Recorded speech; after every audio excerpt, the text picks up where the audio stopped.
تو حضرت جبرائیل علیہ السلام بیان کر رہے ہیں کہ سب سے جو اللہ پاک کے نزدیک جو پسندیدہ عمل ہے وہ حضور پر درود پڑھنا اور حضرت علی سے محبت کرنا۔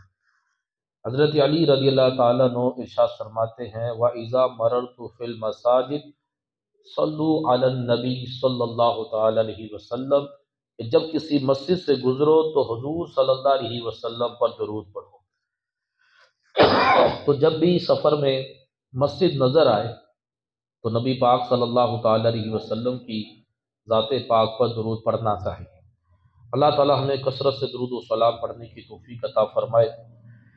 ابھی جو دن گزر رہے ہیں یعنی رمضان المبارک کے دوسرے عشرے کے آخری ایام، اسلامی لحاظ سے یہ بہت ہی تاریخی دن ہے۔ 17 رمضان المبارک کو حق اور باطل کا عظیم الشان معرکہ یعنی غزوہ بدر ہوا، اور یہ اتنا عظمت والا دن تھا کہ اللہ پاک نے اسے یوم الفرقان یعنی کہ حق اور باطل میں فرق کر دینے والا دن فرمایا۔ مسلمان جنگ کی تیاری سے نہیں آئے تھے، تعداد میں بھی تھوڑے تھے، افرادی قوت بھی نہیں تھی، ساز و سامان بھی نہیں تھا، بے سر و سامان تھے، اور سامنے مقابلے میں وہ جنگ کی تیاری سے آئے تھے، تعداد میں بہت زیادہ تھے، ساز و سامان بھی تھا، اور اللہ تبارک و تعالیٰ نے مسلمانوں کو کی مدد فرمائی اور مسلمانوں کو عظیم فتح حاصل ہوئی۔ تو کافروں کو اس دن سے عبرت حاصل کر لینی چاہیے کہ جب مسلمان تعداد میں تھوڑے تھے اور انفرادی قوت بھی نہیں تھی، ساز و سامان بھی نہیں تھا، تو تب ہم مسلمانوں کو نہیں مٹا سکے۔ وہ بالکل مسلمانوں کو صفحہ ہستی سے مٹانے اور اسلام ختم کرنے کی غرض سے آئے تھے۔ اللہ تبارک و تعالیٰ نے حضور صلی اللہ علیہ وسلم سے وعدہ کیا کہ حضور کا دین قیامت تک رہے گا، اور انشاءاللہ الکریم اللہ کی رحمت سے یہ مسلمان قیامت تک رہیں گے، اور حضور صلی اللہ علیہ وسلم کا دین بھی قیامت تک رہے گا۔ بہت سی قوموں نے مسلمانوں کو اور اسلام کو صفحہ ہستی سے مٹانے کی کوشش کی، لیکن خود مٹ گئے۔ اسلام آج بھی باقی ہے اور قیامت تک انشاءاللہ الکریم جو ہے وہ باقی رہے گا۔ جب غزوہ بدر میں فتح حاصل ہوئی تو نبی پاک صلی اللہ علیہ وسلم نے قاصد بھیجا مدینہ منورہ خوشخبری سنانے کے لیے کہ مسلمانوں کو فتح حاصل ہوئی ہے۔ تو اس وقت مدینہ کے مسلمان حضور صلی اللہ علیہ وسلم کے شہزادی حضرت رقیہ رضی اللہ تعالیٰ عنہا کی تدفین کر رہے تھے۔ دیکھیں نبی پاک صلی اللہ علیہ وسلم کو بھی معلوم حضور صلی اللہ علیہ وسلم کی بیٹی شہزادی بیمار تھی، لیکن پھر بھی دین اسلام کی اشاعت و سربلندی کے لیے گھر سے نکل پڑے۔ ہمارے تو تھوڑا سا بھی کوئی پرابلم ہو جائے تو ہم تو فوراً مسجد کی حاضری تک کو چھوڑ دیتے ہیں، لیکن نبی پاک صلی اللہ علیہ وسلم کی بیٹی شدید علیل تھی، اور عثمان غنی رضی اللہ تعالیٰ عنہ ان کی تیمارداری کی بنا پر غزوے میں شریک نہ ہو سکے۔ تو 19 رمضان کو جب قاصد مدینہ منورہ پہنچا خوشخبری سنانے کے لیے، تو اس وقت حضرت رقیہ رضی اللہ تعالیٰ عنہ کی تدفین ہو رہی تھی، اور انہی دنوں میں حضرت علی المرتضیٰ رضی اللہ تعالیٰ عنہ کو آپ کے دورہ خلافت میں عبد الرحمن ابن ملجم نے آپ کے سر پر زہریلی تلوار کا وار کیا، اور 21 رمضان المبارک کو حضرت علی المرتضیٰ شیر خدا رضی اللہ تعالیٰ عنہ نے جام شہادت نوش فرمایا، اور 17 رمضان المبارک کو حضرت سیدہ عائشہ صدیقہ رضی اللہ تعالیٰ عنہ کا بھی عرس مبارک ہوتا ہے۔ تو یہ ایک تاریخی ایام گزر رہے ہیں۔ حضرت علی رضی اللہ تعالیٰ عنہ وہ ہستی ہیں کہ جنہوں نے 10 سال کی عمر میں بچوں میں سب سے پہلے آپ نے اسلام قبول کیا، اور آپ کی والدہ نے آپ کا نام حیدر رکھا۔ حیدر کا مطلب ہے پلٹ پلٹ کر دشمن پر حملہ کرنے والا، اور آپ کے والد نے آپ کا نام علی رکھا، اور نبی پاک صلی اللہ علیہ وسلم نے آپ کو اسد اللہ کہا کہ اللہ کا شیر۔ حضرت علی رضی اللہ تعالیٰ عنہ اولین جنہوں نے شروع میں اسلام قبول کیا انہی میں سے ہے، اور مہاجرین میں سے بھی ہے، اور آپ نے غزوہ بدر میں بھی شرکت کی، غزوہ احد میں بھی شرکت کی، اور آپ کی بہادری اور شجاعت جو ہے وہ بڑی مشہور و معروف ہے کہ تمام غزووں میں آپ کی ایک شجاعت اور بہادری بہت زیادہ تھی۔ لوگ صحابہ کرام علیہ مردوان کے معاملے میں آپس میں بہت زیادہ لڑوانے کی کوشش کرتے ہیں کہ حضرت عائشہ نے حضرت علی سے جنگ کی، ایسا کوئی معاملہ نہیں۔ حضرت عائشہ صدیقہ رضی اللہ تعالیٰ عنہ لوگوں کو حضرت علی رضی اللہ عنہ کی شان سنایا کرتی تھی، اور آئیے ہم بھی حضرت عائشہ صدیقہ رضی اللہ تعالیٰ عنہ کی زبان سے حضرت علی کی شان سنتے ہیں۔ ترمذی شریف کی روایت ہے، حضرت عائشہ صدیقہ رضی اللہ تعالیٰ عنہ سے پوچھا گیا کہ اہل بیت میں رسول اللہ صلی اللہ علیہ وسلم کو سب سے زیادہ محبوب یعنی پیارا کون تھا؟ تو فرمایا کہ سیدہ خاتون جنت فاطمہ الزہرا رضی اللہ تعالیٰ عنہ۔ پوچھا گیا کہ مردوں میں کون؟ فرمایا کہ سیدہ فاطمہ کا شوہر حضرت علی رضی اللہ تعالیٰ عنہ۔ مزید فرمایا کہ میری معلومات کے مطابق اس سبب سے حضور صلی اللہ علیہ وسلم ان سے محبت فرماتے تھے کہ یہ بہت زیادہ روزہ رکھنے والے اور بہت عبادت کرنے والے تھے۔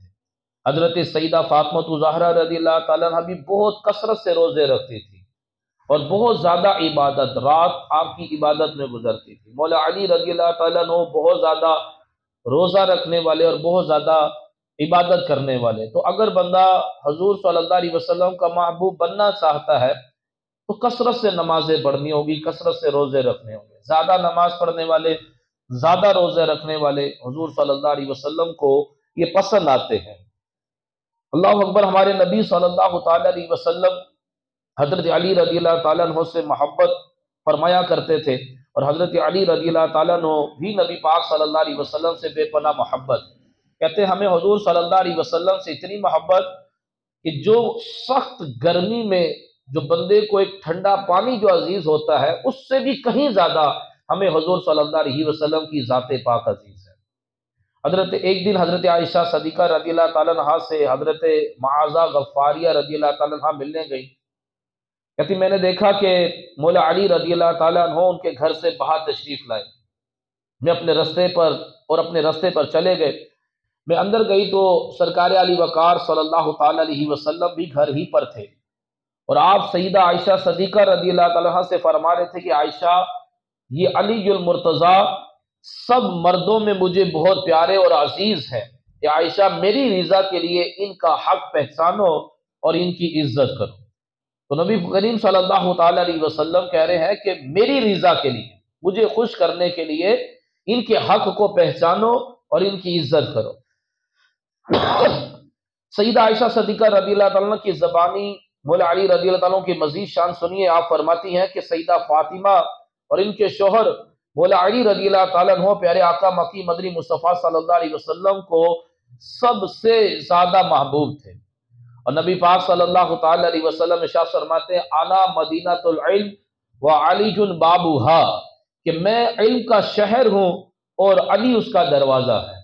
حضرت علی رضی اللہ تعالیٰ عنہ بہت زیادہ فکر آخرت کرنے والے، بہت زیادہ اللہ تبارک و تعالیٰ کے خوف سے رونے والے، اور فکر آخرت میں ڈوب کر عبادت کرنے والے، ساری رات جاگنے والے، دنیا سے دور رہنے والے، دنیا کی محبت سے انتہائی بچنے والے، درس و بیان کے ذریعے اور خطبوں میں لوگوں کو آخرت کی تیاری پر ابھارتے رہنا مولا علی رضی اللہ تعالیٰ کی سیرت کا ایک نمایاں پہلو ہے۔ شیخ جنید بغدادی رحمت اللہ تعالی علیہ فرماتے ہیں راہ طریقت اور بلا و مصیبت یعنی آخرت کی بہتری کے لیے دنیا میں مشکلات برداشت کرنے کے معاملے میں مولا علی رضی اللہ تعالیٰ عنہ ہمارے امام ہیں۔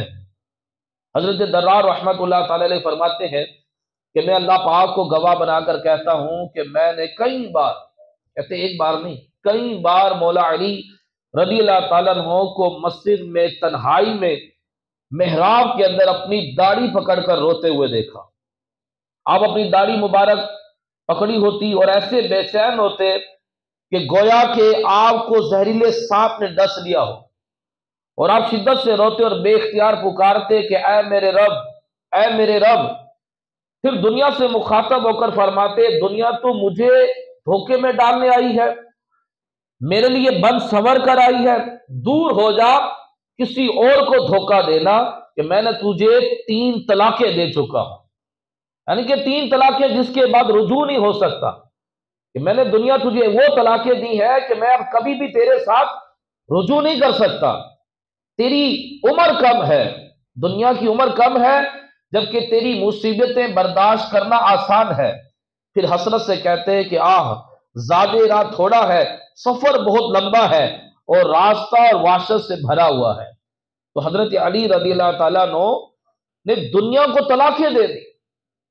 کہتے تھے کہ دنیا مجھے دھوکے میں نہ ڈال، تو مجھے دھوکہ نہیں دے سکتی، میرے پاس تو بند سنور کر آتی ہے، جا کر کسی اور کو دھوکہ دے. اللہ اکبر.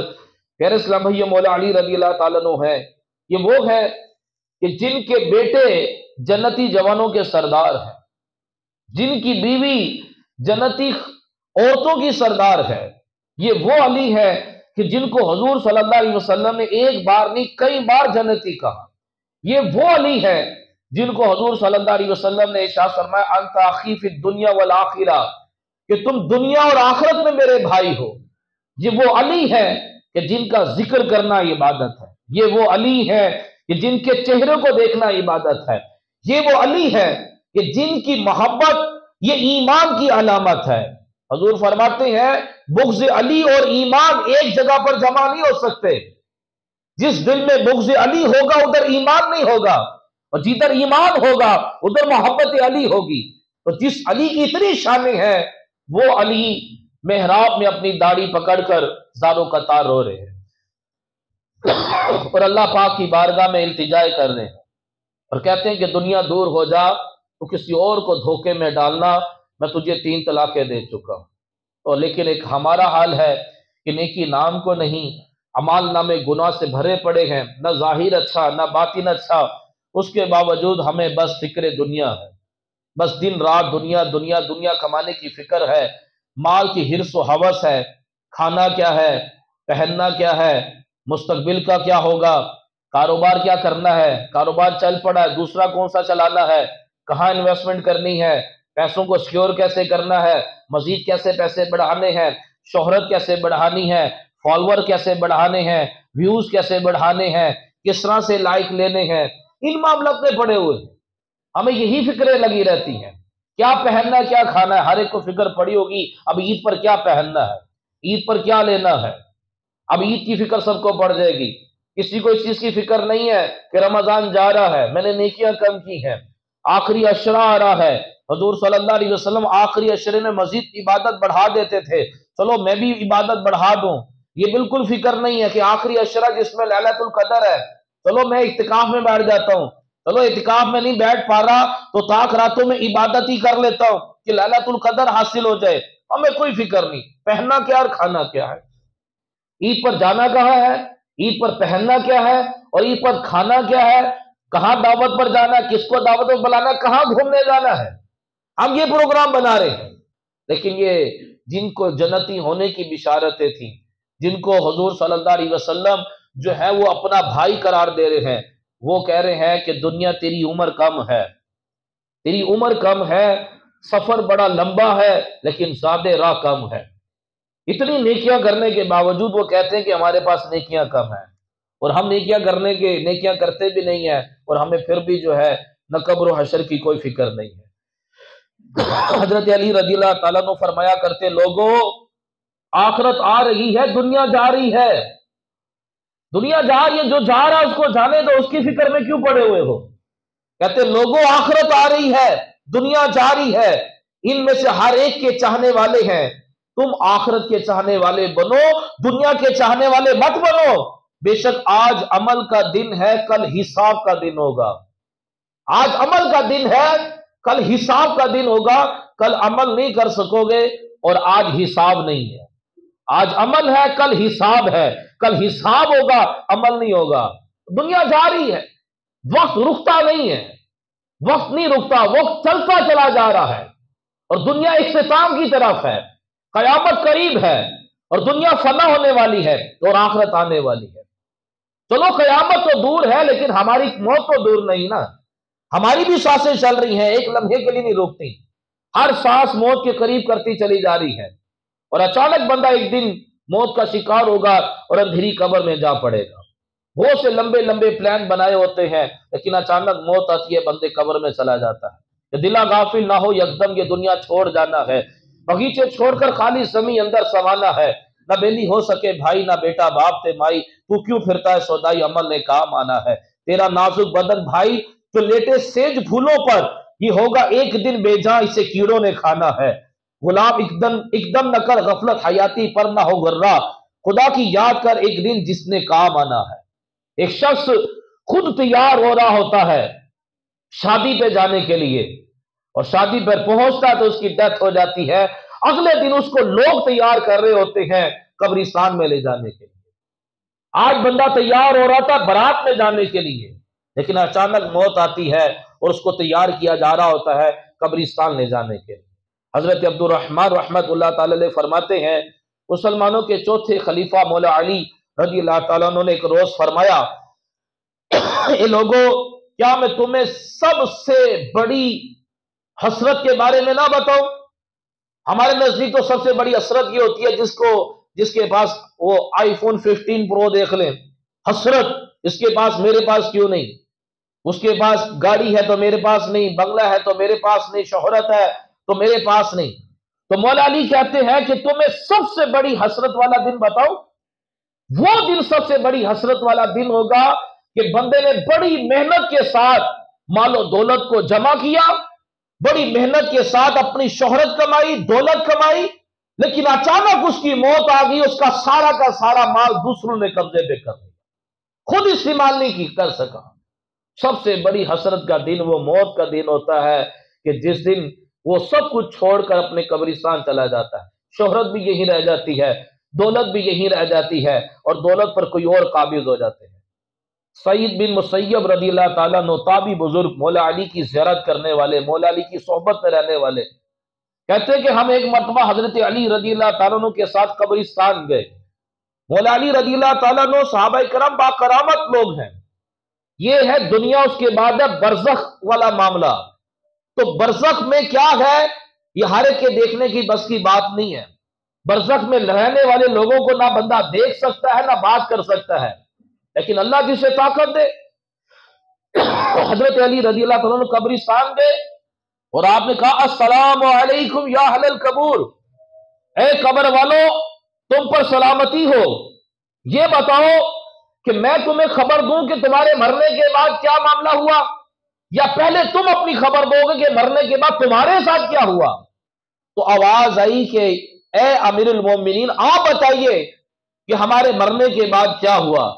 تو آپ نے فرمایا، تمہارے مرنے کے بعد کیا ہوا؟ تمہارا مال تقسیم ہو گیا، تمہارے بچے یتیم ہو گئے، تمہارے مالوں پر دوسروں نے قبضہ کر لیا، تمہارے گھروں پر دشمن آباد ہو گئے، وہ مکان جو تم نے بڑے مضبوط بنائے تھے وہ اس میں دشمن آباد ہو گئے۔ یہ ہوا تمہارے مرنے کے بعد، تمہاری بیواؤں نے نکاح کر لیے، تمہارے بچے یتیم ہو گئے، تمہارا مال تقسیم ہو گیا، اور تمہارے مکانات پر دشمن قابض ہو گئے۔ اب تم بتاؤ کہ تمہارے ساتھ کیا ہوا؟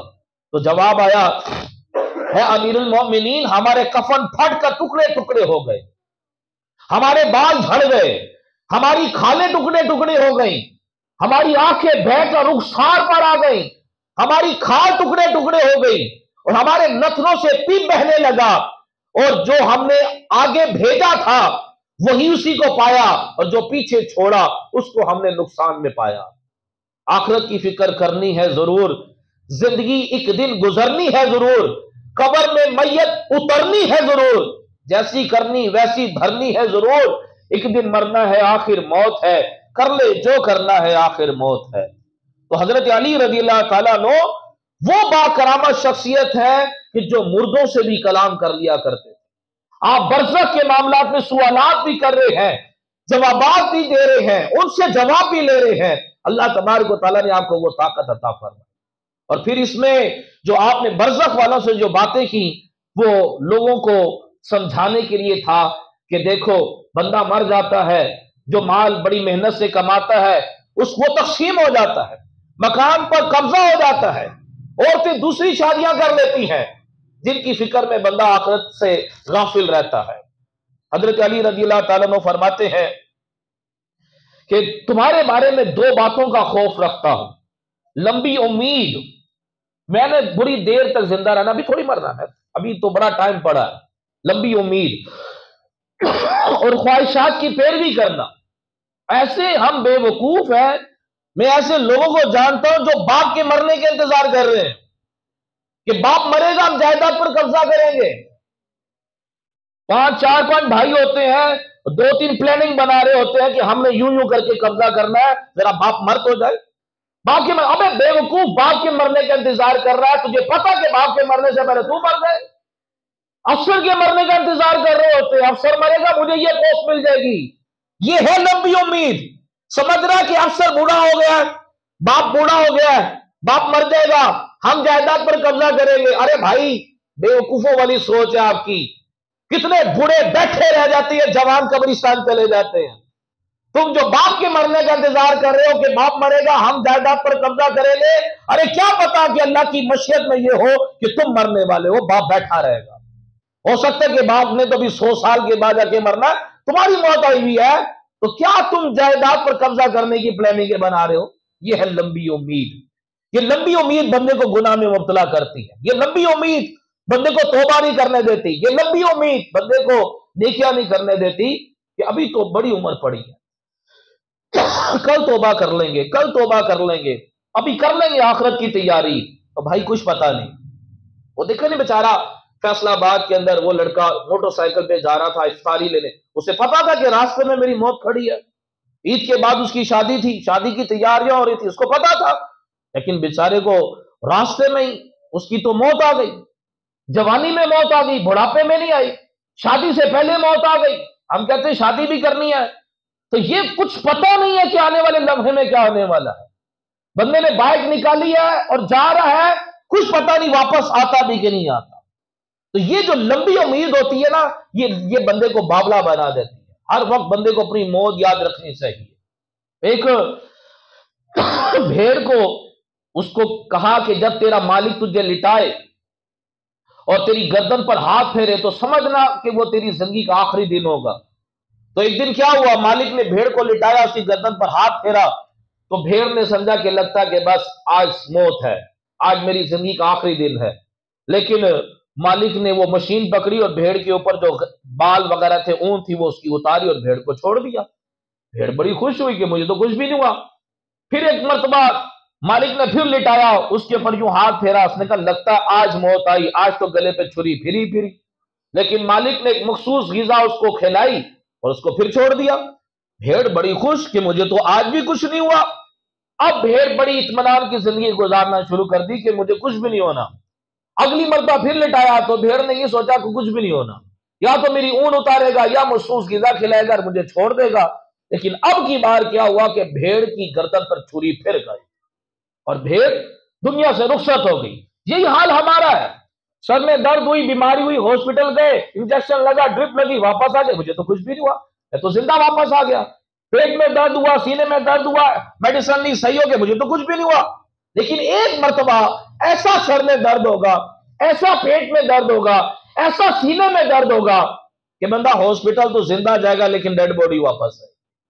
لیکن وہ دن کبھی نہیں آ سکتا ہے کہ بے وفا دنیا پر مت کر اعتبار، تو اچانک موت کا ہوگا شکار۔ اچانک کچھ پتا، موت بتا کر نہیں آتی، موت آ کر رہے گی یاد رکھ، جان جا کر رہے گی یاد رکھ، گر جہاں میں 100 برس تو جی بھی لے، قبر میں تنہا قیامت تک رہے۔ موت آئی پہلوان بھی چل دیے، خوبصورت نوجوان بھی چل دیے، دنیا میں رہ جائے گا یہ تیرا دبدبا، زور تیرا خاک میں مل جائے گا۔ بڑا جتنا مرضی طاقتور ہو، جتنا مرضی دولت مند ہو، بہت اس کے بڑے نوکر چاکر ہیں، لیکن جس دن موت آئے گی نہ دولت کام آ سکے گی، نہ طاقت، نہ نوکر، نہ چاکر، نہ وزارت، نہ حکومت، کچھ بھی نہیں۔ اب قبر میں تنہا اپنے اعمال کو بھگت رہا ہے۔ حضرت علی رضی اللہ تعالیٰ عنہ فرماتے ہیں تم پہلے کچھ نہیں تھے، پھر زندہ ہوئے، اب قریب تمہیں دوبارہ موت کے گھاٹ اتارا جائے گا، پس باقی رہنے والے جہان کو پہ اپنا گھر بناؤ، دنیا کا گھر گرا ڈالو۔ پہلے تم زندہ ہوئے، پھر دوبارہ تمہاری موت آئے گی اور تم اگلے جہان جاؤ گے، وہ جہان سے کبھی نہیں نکلو گے۔ اگلا جہان، اس جہان سے نکلنا، اس جہان سے نہیں نکلنا۔ فرمایا جو باقی رہنے والا جہان ہے وہاں گھر بناؤ، وہاں باغات بناؤ، وہاں گھر بناؤ، وہاں کنیسے بناؤ۔ یہاں پر بنانے کا کوئی فائدہ نہیں ہے، کہتے یہاں والا گرا دو، وہاں والا بنانا شروع کر دو۔ بڑی پیاری نصیحت کی مولا علی رضی اللہ تعالیٰ عنہ نے۔ حضرت علی رضی اللہ تعالیٰ عنہ وہ ہستی ہے جو ایک غزوے میں شریک ہے اور ان کی عصر کی نماز قضا ہو جاتی ہے حضور صلی اللہ علیہ وسلم کی نیند کی وجہ سے، حضور آرام فرما رہے ہیں، تو آپ عصر کی نماز قضا ہونے پر آپ کی آنکھوں میں آنسو آ جاتے ہیں۔ خالی حضرت علی کے نعرے لگا دینا ہم تو بڑے مولا علی کے چاہنے والے ہیں، لیکن کبھی مولا علی کی سیرت بھی دیکھیے کہ مولا علی کی سیرت کیا ہے کہ جو ایک نماز چھوٹ جانے پر ان کی آنکھوں سے آنسو جاری ہو جاتے ہیں کہ ہماری عصر کی نماز چھوٹ گئی۔ تو یہ کوئی محبت علی نہیں ہے۔ محبت علی کا تقاضا یہ ہے کہ ان کی سیرت طیبہ پر عمل کیا جائے۔ تو میرے محترم اسلام بھائیوں، یہ جو رمضان کا مہینہ ہے یہ اللہ تبارک و تعالیٰ سے صلح کرنے کا مہینہ، تقوی پرہیزگاری حاصل کرنے کا مہینہ ہے۔ عشرہ مغفرت چل رہا ہے۔ ہم میں سے کتنے ایسے ہیں کہ جس نے اپنی آنکھیں نم کر کر اللہ تبارک و تعالیٰ سے مغفرت مانگی ہے؟ یا اللہ عشرہ مغفرت چل رہا ہے، مجھے بھی میری بھی مغفرت کر دے، میری بھی بخشش کر دے۔ بخشش کروانے کا مہینہ، حضور فرماتے جس کی رمضان میں بخشش نہ ہوئی تو اس کی کب ہوگی؟ جو رمضان میں بھی بخشا نہ جائے تو کب بخشا جائے گا؟ بتائیں، ہم نے جب رمضان میں بھی بخشش نہیں کروانی تو کب بخشش کروانی ہے؟ اب دیکھیں، حضرت علی کہتے ہیں کہ حضور صلی اللہ علیہ وسلم آخری عشرے میں عبادت میں اضافہ کر دیتے تھے۔ اب اگر دیکھا جائے تو حضور صلی اللہ علیہ وسلم کے لمحے کا کروڑواں حصہ بھی فضول کام میں نہیں گزرتا تھا۔ آپ تو ہر وقت عبادت میں، ہر وقت اللہ پاک کے ذکر میں، لیکن وہ کون سی عبادت ہے جو آخری عشرے میں آپ مزید اضافہ کر دیتے تھے؟ یعنی کہ حضور کتنی عبادت کرتے ہوں گے کہ جو رمضان کے آخری عشرے میں اور بڑھ جاتی ہے، لیکن ہماری رمضان کے آخری عشرے میں جو تھوڑی بہت نیکیاں رمضان کے شروع میں چل رہی ہوتی ہیں وہ آخری عشرے میں بھی ختم ہو جاتی ہیں۔ ہم آخری عشرے کو غفلت میں گزار دیتے ہیں۔ بھائی، آخری عشرہ پہلے دو عشروں سے زیادہ نیکیوں میں عبادت میں گزارنا چاہیے، کیونکہ اس آخری عشرے میں لیلۃ القدر ہے۔ اور حضور کی حدیث کو بندہ تھوڑا سا ذہن میں بٹھائے تو صحیح، فرمایا جو لیلۃ القدر سے محروم رہا ہر بھلائی سے محروم رہا۔ کوئی بھلائی نہیں ملے گی اس کو، نہ دنیا کی ملے گی نہ آخرت کی ملے گی۔ اور جس کو لیلۃ القدر مل جاتی ہے اس کو دنیا اور آخرت کی بھلائی مل جاتی ہے۔ فرمایا اس کو طاق راتوں میں تلاش کرو۔ ہر بندے کو چاہیے کہ وہ طاق رات میں لیلۃ القدر حاصل کرنے کی نیت سے اہتمام کے ساتھ غسل کرے، خوشبو لگائے، عشاء کی نماز بعد جماعت پڑھے، تراویح پڑھے، رات میں کچھ نوافل کو ذکر و درود کو تلاوت کرے، صدقہ خیرات کرے، فجر کو بعد جماعت پڑھے۔ ہر طاق رات میں یہ عمل کرے گا تو اس کو لیلۃ القدر مل جائے۔ جو عشاء کی نماز بعد جماعت پڑھتا ہے، جو فجر بعد جماعت پڑھتا ہے، اس کو پوری رات عبادت کا ثواب ملتا ہے۔ تو مفتی احمد یار خان نعیمی رحمت اللہ تعالی علیہ فرماتے ہیں عشاء اور فجر بعد جماعت پڑھنے والا یہ لیلۃ القدر کو حاصل کرنے میں کامیاب ہو جاتا ہے، کیونکہ عشاء اور فجر بعد جماعت پڑھنے سے پوری رات عبادت کا ثواب ملتا ہے۔ چلو رات عبادت نہیں کرنی تو کم سے کم فجر اور عشاء کی نماز تو بعد جماعت پڑھ لو تو پوری رات عبادت کرنے کا ثواب ملے گا۔ تو تمام اسلامی یہ کوشش فرمائے کہ اب آخری عشرہ آنے والا ہے، اتوار سے لوگ اعتکاف میں بیٹھنا شروع ہو جائیں گے۔ اتوار کو افطاری سے پہلے مسجد میں آنا ہوگا اور بندہ نیت کرے گا تو وہ سنت اعتکاف اس کو وہ معتکف ہو جائے گا۔ تو اعتکاف اتوار والے دن جو ہے وہ طاق رات ہوگی، 21ویں رات ہوگی۔ تو لیلۃ القدر کسی بھی طاق رات میں ہو سکتی ہے، وہ 21ویں بھی ہو سکتی ہے، وہ 23ویں بھی ہو سکتی ہے، وہ 25ویں بھی ہو سکتی ہے، 27ویں بھی ہو سکتی ہے، 29ویں بھی ہو سکتی ہے۔ تو ہر طاق رات میں عبادت کا اہتمام کرے اور ہر طاق رات میں 7 مرتبہ لیلۃ القدر پڑھے۔ حضرت علی رضی اللہ تعالیٰ عنہ شاہ فرماتے ہیں جو طاق راتوں میں 7 مرتبہ اِنَّا أَنزَلْنَاهُ فِي لَيْلَةِ الْقَدْرِ یہ سورت پڑھتا ہے تو 70,000 فرشتے اس کے لیے مغفرت کی دعا کرتے ہیں۔ تو ہر طاق رات میں اس سورہ مبارکہ کو بھی پڑھنے کا معمول بنائے اور اللہ تبارک و تعالی ہم سب کو قبر و حشر کی تیاری کی توفیق عطا فرمائے۔ زیادہ سے زیادہ مدنی چینل کو دیکھتے رہیں کہ رمضان کی قدر، رمضان کی محبت اور رمضان کے جانے کا غم نصیب ہوگا۔ اور آپ سے پہلے بھی گزارش کی تھی اپنی زکوٰۃ اور فطرانہ دعوت اسلامی میں جمع کروائیں تو انشاءاللہ آپ کی رقم سے مدارس میں حافظ قرآن اور عالم دین بننے میں خرچ ہوگی اور فلسطین کے مسلمانوں پر بھی خرچ ہوگی۔ تو ضرور تعاون فرمائے۔ اللہ پاک ہم سب کو عمل کرنے کی توفیق عطا فرمائے۔